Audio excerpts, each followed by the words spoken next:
এই সরকারকে হুঁশিয়ারি দিচ্ছি, 31শে মার্চের মধ্যে এই টাকা নামিয়ে দিতে হবে। যদি না দেন তাহলে বিজেপি ও বিরোধী দলনেতা এপ্রিলের প্রথম সপ্তাহে দিল্লিতে গিয়ে সংশ্লিষ্ট দপ্তরের মন্ত্রী শিবরাজ সিং চৌহানের সঙ্গে দেখা করে টাকাটা যাতে সরাসরি দিল্লি থেকে মহিলাদের অ্যাকাউন্টে আসে তার দাবি আমি করব। রাজ্য সরকারকে সরাসরি হুঁশিয়ারি দিচ্ছেন শুভেন্দু অধিকারী। সোমবার সল্টলেকের বিজেপি পার্টি অফিসে এক সাংবাদিক সম্মেলন করেন রাজ্যের বিরোধী দলনেতা শুভেন্দু অধিকারী। আর সেই সম্মেলনে উপস্থিত ছিলেন রাজ্য বিজেপির সাধারণ সম্পাদক জগন্নাথ চট্টোপাধ্যায় সহ একাধিক নেতৃবর্গ। সেখানে বক্তব্য রাখতে গিয়ে শুভেন্দু বলেন, এটা আনন্দধারা নাম নয়, এই নামটা কেন্দ্রীয় সরকারের, সেটা জানাবো। এর আগে প্রধানমন্ত্রী অন্ন সুরক্ষা যোজনার নাম বদল নিয়ে প্রতিবাদ করেছি। এই সরকারকে হুঁশিয়ারি দিচ্ছি, 31শে মার্চের মধ্যে এই টাকা নামিয়ে দিতে হবে। যদি না দেন তাহলে বিজেপি ও বিরোধী দলনেতা এপ্রিলের প্রথম সপ্তাহে দিল্লিতে গিয়ে সংশ্লিষ্ট দপ্তরের মন্ত্রী শিবরাজ সিং চৌহানের সঙ্গে দেখা করে টাকাটা যাতে সরাসরি দিল্লি থেকে মহিলাদের অ্যাকাউন্টে আসে তার দাবি আমি করব। এটা গত অর্থবর্ষের টাকা, সেটা 31শে মার্চের মধ্যে ক্লিয়ার করতে হবে। শুভেন্দু অধিকারী কি বলেছেন শোনাব আপনাদের। গতবারে 2021-এ 26শে ফেব্রুয়ারি এমসিসি হয়েছিল। তা ফেব্রুয়ারি মাসে যে কোনো দিন ইলেকশন কমিশন চাইলে এমসিসি হবে, তা আমাদের হাতে নয়, ইলেকশন কমিশনের হাতে, টেন্টেটিভ তাই। তা এর মূল উদ্দেশ্য এই দলদাস বিডিওদের দিয়ে এবং অধিকাংশ ডিএম, অযোগ্য ডিএম যারা, সেই সমস্ত দুর্নীতিগ্রস্ত চটি চাটা স্তাবক ডিএমদেরকে দিয়ে এই টাকাগুলো প্রথমত সুদ আর্নিং করে খেলা মেলা, দুয়ারে সরকার, আইপ্যাককে পেমেন্ট করা, মুখ্যমন্ত্রীকে বলো এগ্রিমেন্ট হয়েছে প্রতীক জৈনের সঙ্গে 161 কোটি টাকা, তার পেমেন্ট আইপ্যাকের ছানাপেনাদের, চোরেদের। তারপরে আপনার ডিসেম্বর মাসে টাকাটা জানুয়ারি মাসে ঢুকিয়ে দিয়ে এই দালালগুলো গিয়ে বলবেন যে মুখ্যমন্ত্রী দিল। এটা আনন্দধারা নাম নয়, আমরা কমপ্লেন করব। এই নামটা সেন্ট্রাল গভর্নমেন্টের, সেই নাম করতে হবে। আমরা ইতিমধ্যে স্বাস্থ্য দপ্তর নিয়ে করেছি, আমরা প্রধানমন্ত্রী অন্ন সুরক্ষা যোজনার নাম বদল নিয়ে করেছি, এর আগে প্রধানমন্ত্রী গ্রাম সড়ক যোজনা নিয়ে করেছি, স্বচ্ছ ভারত অভিযানে নির্মল বাংলা নাম দিয়ে চালানো, তারও প্রতিবাদ আমরা বিভিন্ন স্তরে করেছি। প্রত্যেকটা ইঞ্চিতে ইঞ্চিতে নো সেটিং অপোজিশন বিজেপি। 11 সালে সিপিএমও করেনি, 16তে কংগ্রেসও করেনি। আমরা এই কাজটা নিষ্ঠার সঙ্গে করছি, এটাও করব। আমি শুধু এই সরকারকে আপনাদের মাধ্যমে হুঁশিয়ারি দিচ্ছি যে 31শে মার্চের মধ্যে এই টাকা নামিয়ে দিতে হবে।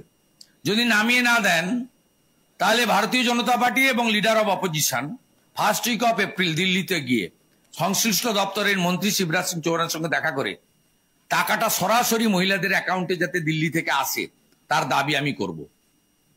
টাকাটা কেন্দ্রীয় সরকার নিয়ে ডাইরেক্ট বেনিফিট ট্রান্সফার করে পশ্চিমবঙ্গে নথিভুক্ত এসএইচজি গ্রুপ সংঘকে ডাইরেক্ট পাঠানোর ব্যবস্থা করুন, এই দাবি আমি করব।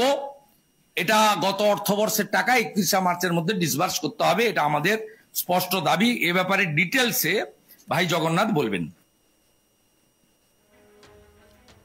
রবিবার পূর্ব মেদিনীপুরের হলদিয়া তমলুক সাংগঠনিক জেলায় বিজেপির পক্ষ থেকে হিন্দুদের উপর আক্রমণ ও পুলিশ প্রশাসনের ব্যর্থতার প্রতিবাদ সভার আয়োজন করা হয়েছিল। আর সেই সভা থেকে রাজ্যের বিরোধী দলনেতা শুভেন্দু অধিকারী বলেন, গত 14 তারিখ দোলের দিন তমলুকের নিমতলাতে দেখেছেন পুলিশের একটা গাড়ি ছিল, ওরা আসার সঙ্গে সঙ্গে পুলিশ গাড়িটা ঘুরিয়ে নিয়ে চলে গেল। তাহলে বুঝুন এদের বেতন কে দেয়? ট্যাক্সের টাকায় এদের বেতন হয়। দেখবেন ওরা আসছে আর বেছে বেছে হিন্দুদের দোকান ভাঙবে, হিন্দুদের মারলো, এখনো তারা চিকিৎসাধীন, আর পুলিশ গাড়িটা ঘুরিয়ে নিয়ে চলে গেল। এইসব জিনিস আমাদের এখানে ছিল না।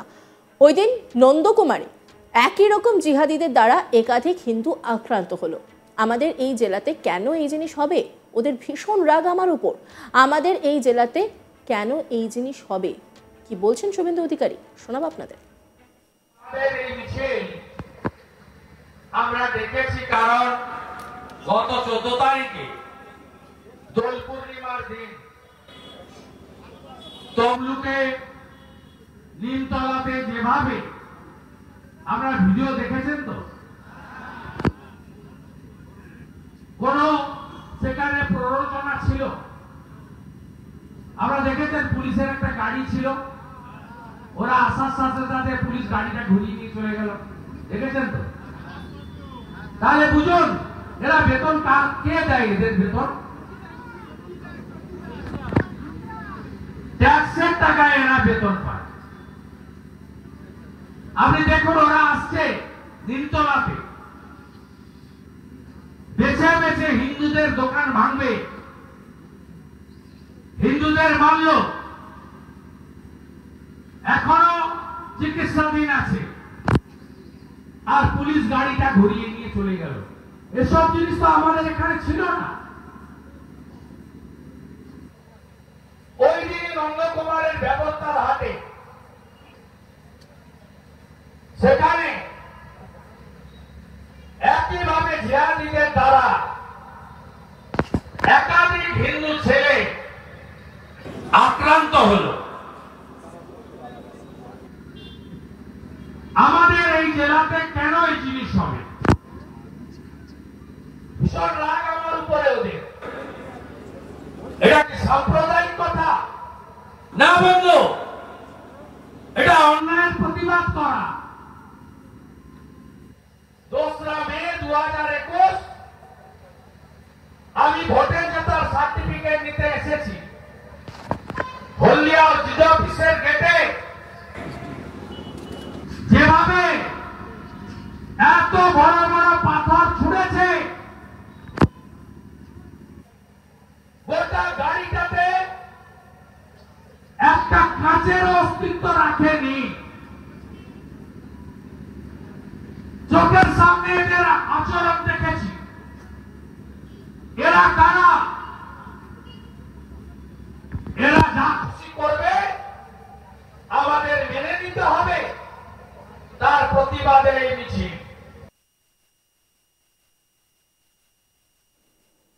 এই সরকারকে হুঁশিয়ারি দিচ্ছি, 31শে মার্চের মধ্যে এই টাকা নামিয়ে দিতে হবে। যদি না দেন তাহলে বিজেপি ও বিরোধী দলনেতা এপ্রিলের প্রথম সপ্তাহে দিল্লিতে গিয়ে সংশ্লিষ্ট দপ্তরের মন্ত্রী শিবরাজ সিং চৌহানের সঙ্গে দেখা করে টাকাটা যাতে সরাসরি দিল্লি থেকে মহিলাদের অ্যাকাউন্টে আসে তার দাবি আমি করব।